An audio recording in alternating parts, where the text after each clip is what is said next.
नमस्कार दोस्तों, सुरेश हिंदी क्लास में आप सभी का स्वागत है। वाक्य विचार हम पढ़ रहे थे। हमने वाक्य विचार हमने पढ़े हैं। वाक्य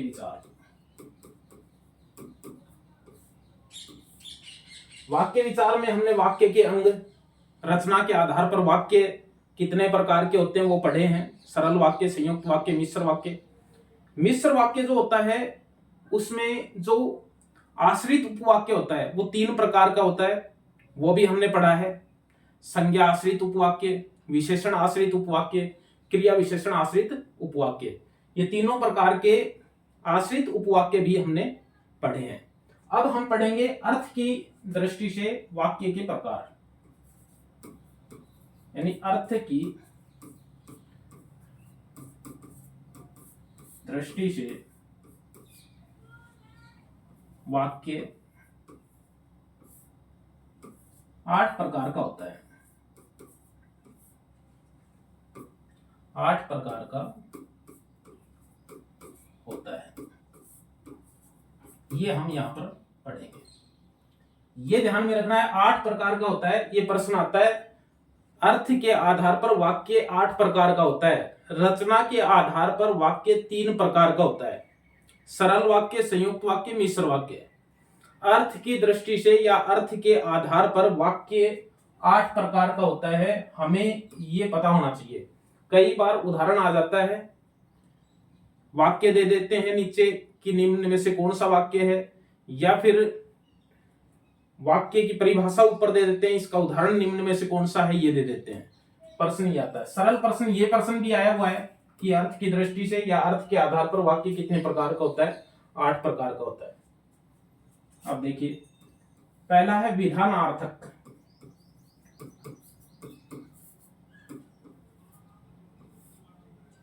विधानार्थक वाक्य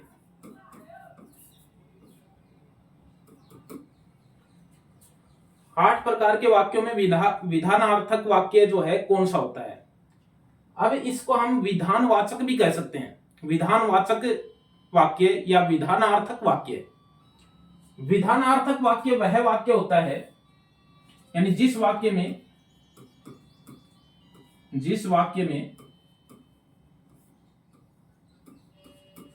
किसी सामान्य कार्य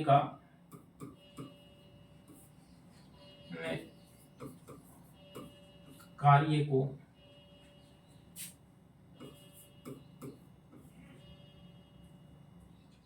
दर्शाया जाता है।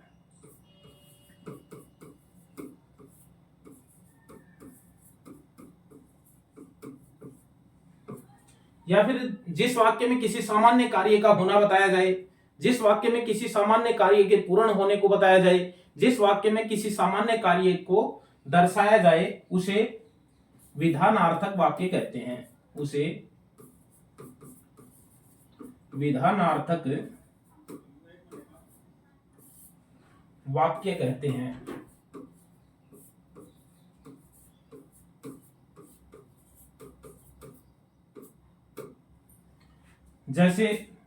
जैसे में हम उदाहरण कितने भी लिख सकते हैं। जैसे मोहन पुस्तक लिखता है, जैसे मोहन पुस्तक लिखता है।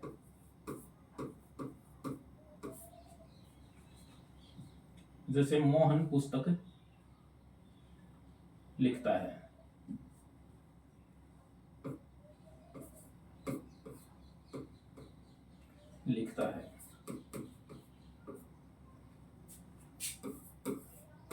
जैसे सीता खाना खाती है।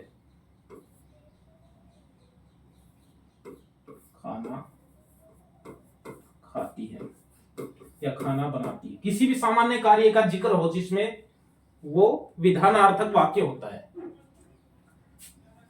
अब देखिए, दूसरा होता है निषेधार्थक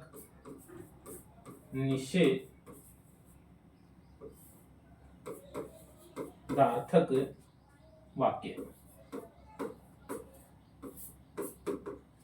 निषेध हो, जिस वाक्य में किसी सामान्य कार्य का निषेध हो उसे निषेधार्थक वाक्य कहते हैं। जिस वाक्य में किसी सामान्य कार्य का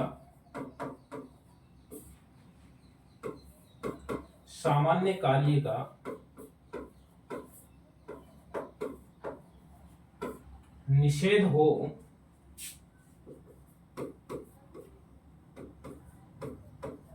उसे निषेधार्थक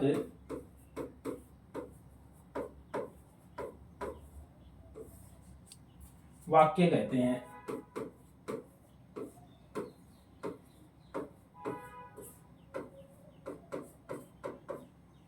जैसे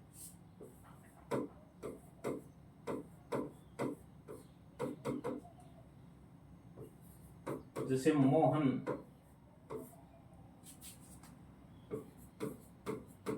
पुस्तक नहीं लिखता है,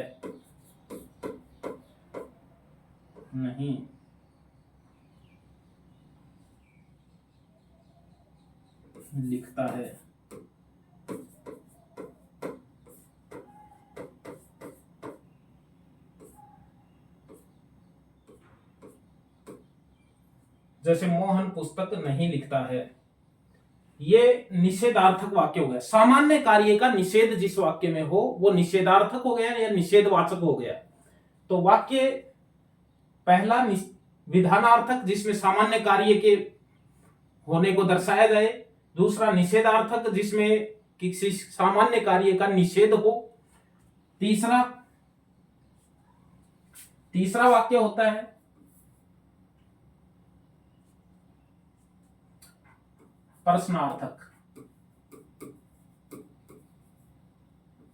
प्रश्नार्थक वाक्य,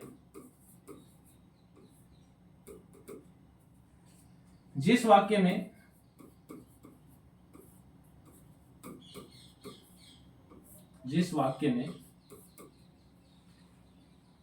प्रश्न का बोध हो,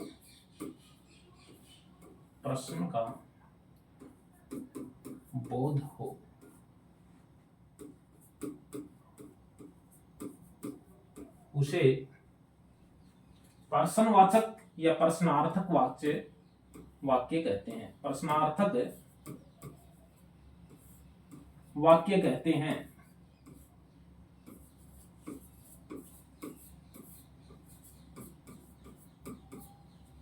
जैसे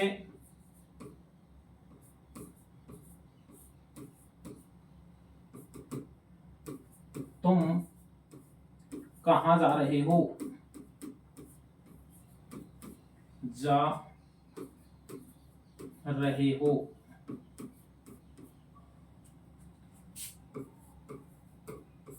क्या मोहन पुस्तक लिखता है,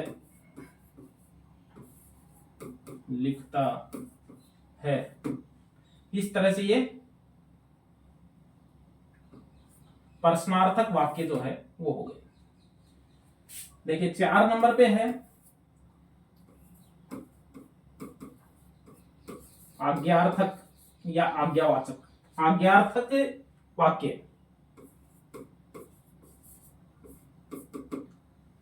4 नंबर पे है आज्ञार्थक वाक्य। आज्ञार्थक जिस वाक्य में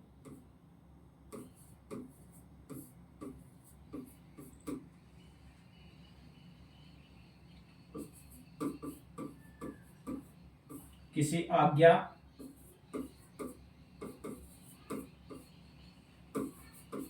या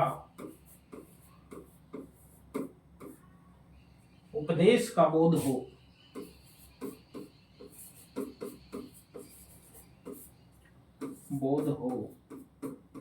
उसे आज्ञार्थक वाक्य कहते हैं। आज्ञार्थक वाक्य कहते हैं।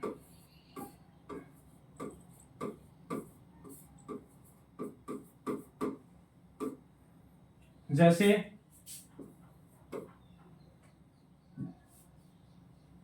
जैसे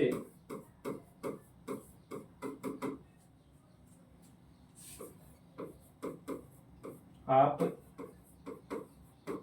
खाना खाइए, आप खाना खाइए, तो इसमें क्या है, आज्ञा है, खाइए आप खाना। आप जयपुर चले जाओ,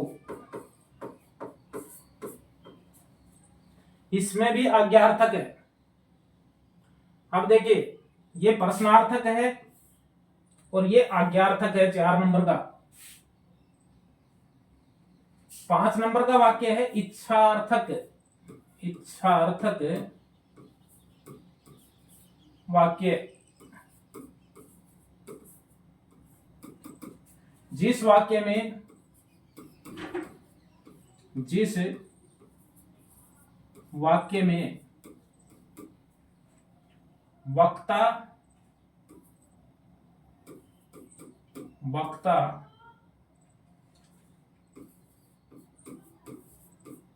कोई इच्छा या कामना व्यक्त करता है, कामना व्यक्त करता है, उसे इच्छार्थक या इच्छावाचक कहते हैं। इच्छार्थक या इच्छार्थक वाक्य कहते हैं,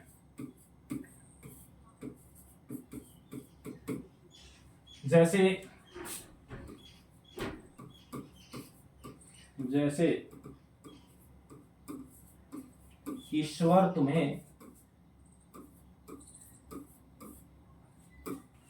सफलता दे, ईश्वर तुम्हें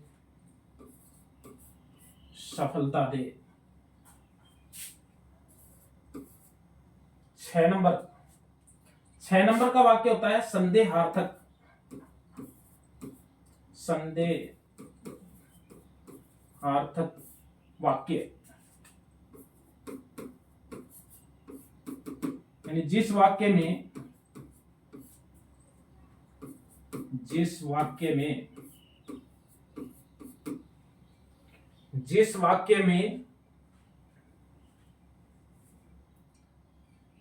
संदेह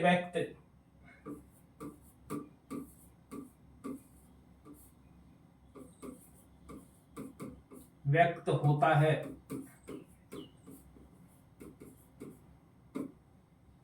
उसे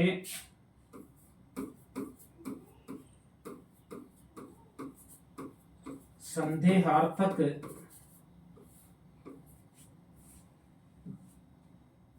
वाक्य कहते हैं।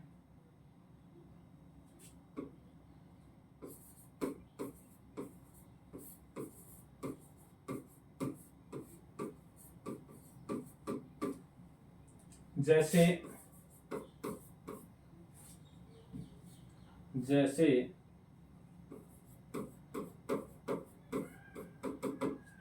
हो सकता है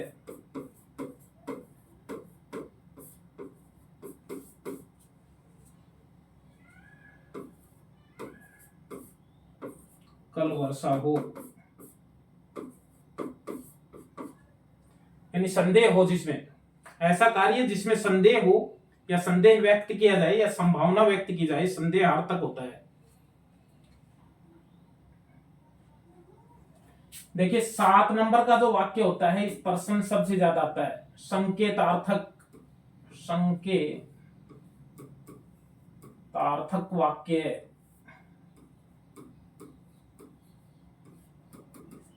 प्रश्न ज्यादा आता है इसका संकेतार्थक, जिस वाक्य में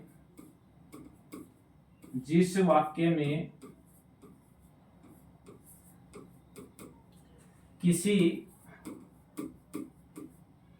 कार्य के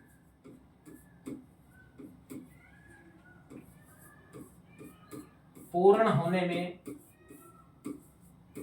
होने में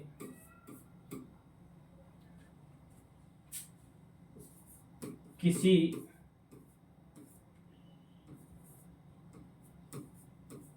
कारण की और संकेत हो,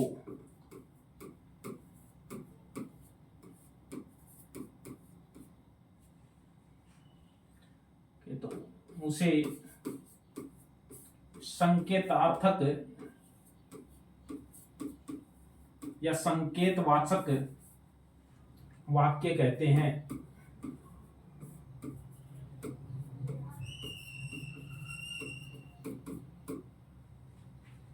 जैसे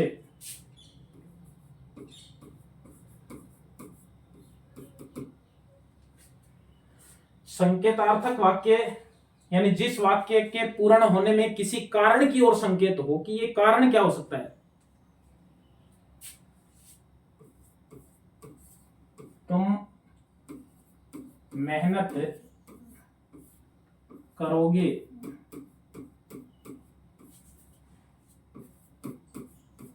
तो जरूर सफल हो जाओगे, सफल हो जाओगे।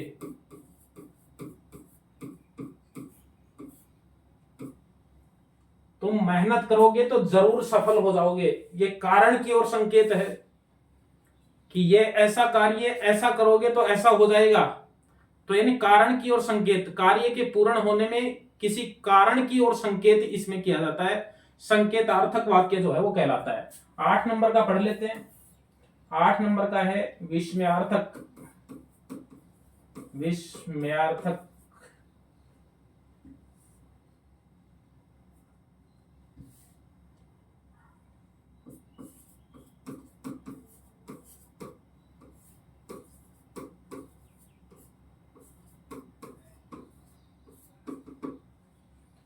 यानी जिस वाक्य में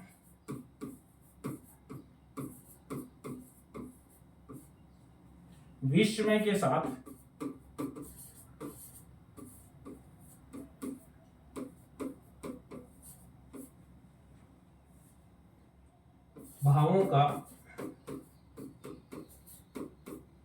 भावों को व्यक्त किया जाता है, भावों को व्यक्त किया जाता है, व्यक्त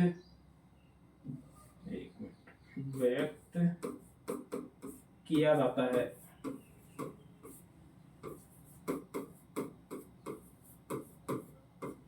जैसे वाह,